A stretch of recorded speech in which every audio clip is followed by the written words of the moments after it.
یعنی جس سے تو حسد کر رہا ہے اس کے بعد جو بھی ہے وہ سب اللہ تعالیٰ کا عطا کردہ ہے. اگر اللہ نہ چاہتے تو اس کو کبھی نہ ملتا. لہذا کسی انسان کو خوشحال یا اس کو نعمتوں سے سرفراز دیکھنے کے بعد حسد کرنا گویا اللہ تعالیٰ سے مقابلہ کرنا ہے. اس لیے کسی انسان کو حسد کرنے سے بہتر یہ ہے کہ اس کے لیے دعائے خیر کریں. اے اللہ جو نعمت آپ نے اس کو دی ہے اس کو ہمیشہ عطا فرما اور یہ نعمت مجھے بھی عطا فرما. یہ جائز ہے. فقی ابو اللیث رحمۃ اللہ علیہ بڑے اللہ والے ہیں, بہت بڑے اللہ والے, اتنے بڑے اللہ والے کہ جب ان کا انتقال ہو گیا تو ان کی نماز جنازہ 7 مرتبہ پڑھی گئی اور ہر نماز میں 10 لاکھ آدمی شریک رہے. یعنی اتنے آدمی تھے نماز جنازہ پڑھنے کے لیے کہ لوگوں کو جگہ نہیں ملی. بڑے اللہ والے.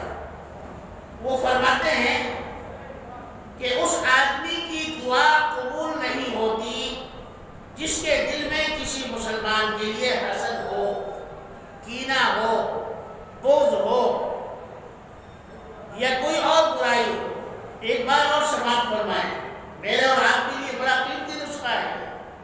فرمایا کہ اس آدمی کی دعا قبول نہیں ہوتی جس آدمی کے دل میں کسی مسلمان کے لیے حسد ہو, کینہ ہو, بغض ہو.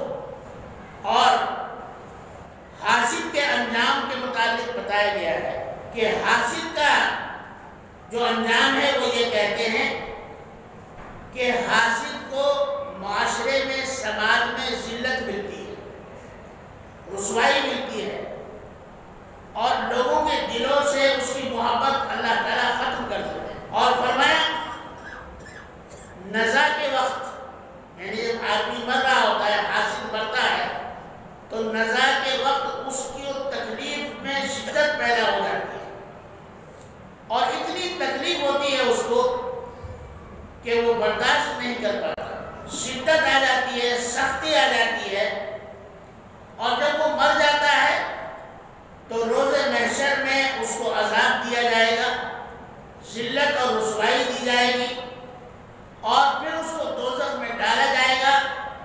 وہاں اس کو حرارت جسمانی اور حرارت قلبی دی جائے گی, یعنی جسم بھی جلائے